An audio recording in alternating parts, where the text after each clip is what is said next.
ශුද්ධාත්මයෙන් ආලේප කරනු ලැබීම යනු කුමක්ද.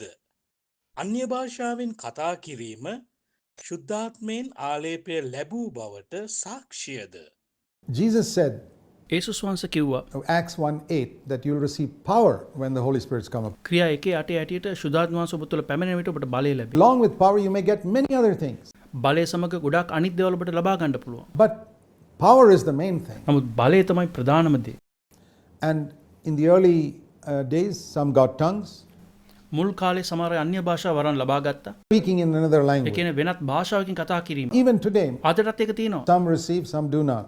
සමහරේ ලබා ගන්නවා සමහරේ ලබා ගන්නේ නැහැ. It is God's choice. In 1 Corinthians 12, he says he gives to some and he doesn't give. 1 කොරින්ති 11 ඇටියට දිව්‍යන් වහන්සේ වරම සමහරයට දෙනවා සමහරට දෙන්නේ නැහැ. It's like the ability to preach. ඒක ඇයිට දේශනා කරන්න තියෙන හැකියාවක්. God has given me that ability. He may not give you that දිව්‍යන් ability. වහන්සේ දේශනා කරන්න පුළුවන් හැකියාව මට දීලා තියෙනවා ඔබට දීලා නැතුව ඇති. It's in the body. One is a ear, one is an eye, one is a hand. ඒක හරියට ශරීරේ කනක් ඇයක් අතක් තියෙනවා වගේ. Speaking in another language is one of the gifts God gives.